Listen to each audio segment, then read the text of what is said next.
Pak Esra, ajaran Trimurti mengajarkan bahwa ada 3 dewa yaitu Brahma, Wisnu, dan Siwa. Wisnu berinkarnasi menjadi Krishna. Pertanyaan saya, mengapa ini mirip dengan Trinitas, Bapa, Anak, dan Roh Kudus, dan Anak berinkarnasi menjadi Yesus? Apakah ajaran Trinitas mengadopsi ajaran Trimurti atau serupa tapi tidak sama? Mohon penjelasan dari Bapak Pendeta. Terima kasih.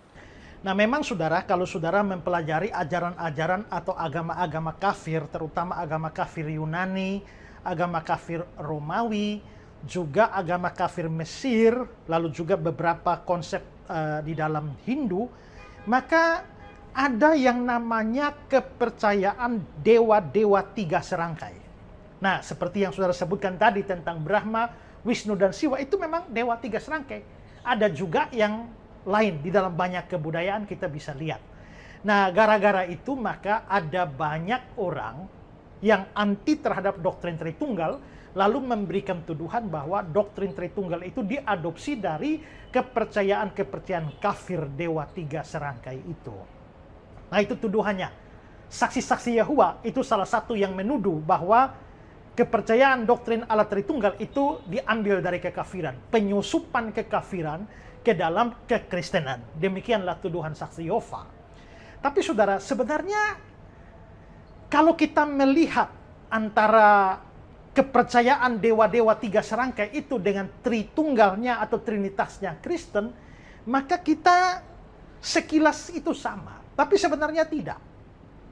Kita ingat bahwa dewa-dewa 3 serangkai itu selalu kalau kita mempelajari secara lebih dalam, itu betul-betul ada 3 dewa.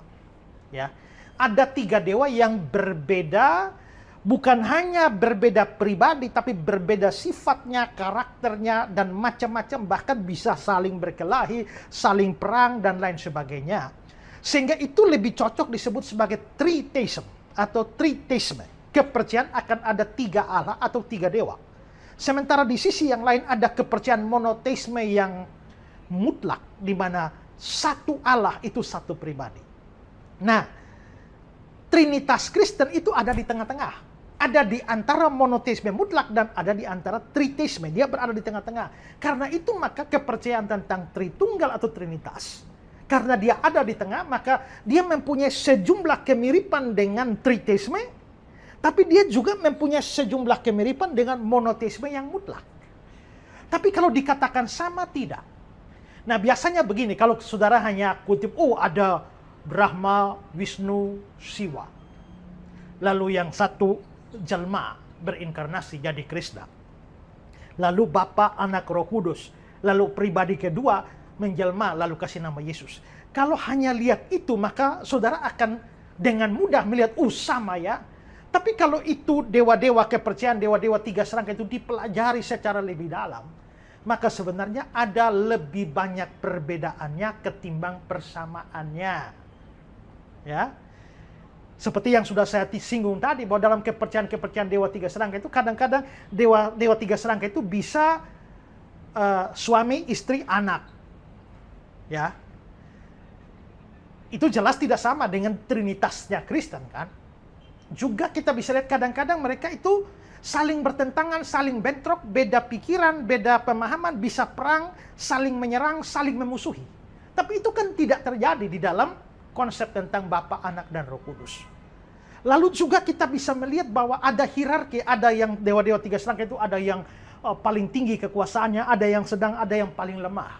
Tapi itu jelas berbeda dengan kepercayaan Tritunggal, Bapa, Anak, Roh Kudus yang setara di dalam segala sesuatu, di dalam hakikat kealahannya maupun juga karakter-karakter sifat-sifatnya.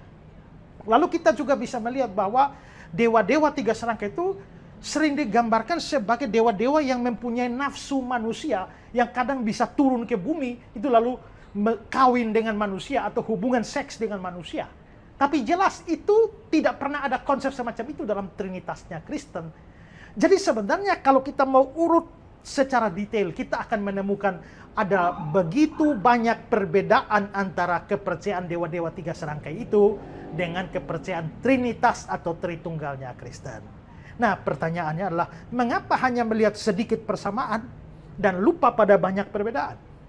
Coba, kalau saudara lihat antara monyet dan manusia, ada samanya? Ada. Ya, gaya jalan bisa mirip kalau monyetnya sudah tegak, ya. Model muka, lalu akhirnya muncullah teori evolusi. Nah, jadi mengapa sampai muncul teori evolusi?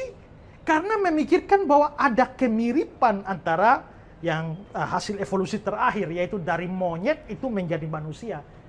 Tapi mereka lupa melihat bahwa dibandingkan manusia dan monyet, ada lebih banyak perbedaan antara monyet dan manusia ketimbang persamaannya. Kalau hanya menyoroti persamaannya, langsung akhirnya membuat kesimpulan bahwa manusia itu adalah monyet yang berevolusi atau hasil evolusi terakhir yang paling sempurna dari monyet sebelum makhluk hidup yang lain itu, atau evolusi sebelumnya itu adalah manusia. Nah, maka itu adalah kegagalan. Monyet punya beberapa kemiripan dengan manusia, tapi perbedaannya juga banyak. Kalau hanya mau lihat beberapa persamaan semacam itu, ya bukankah kita bisa melihat ada begitu banyak persamaan antara agama Islam misalnya dengan agama Yahudi atau dengan agama Kristen, atau kita juga bisa melihat ada konsep yang cukup dekat antara agama-agama, misalnya di dalam ajaran moral, sama-sama mengajar cinta kasih, sama-sama mengajar untuk mengampuni, sama-sama mengajar untuk berbuat baik. Berarti sama dong. Ya, ada samanya, tapi dalam banyak aspek itu ada perbedaan. Jadi Tritunggal atau Trinitas Kristen tidak sama dengan Triteisme atau dewa-dewa tiga serangkai di dalam kepercayaan-kepercayaan yang lain. Itu khas ajaran Alkitab yang berdiri di antara Triteisme dan kepercayaan monoteisme mutlak.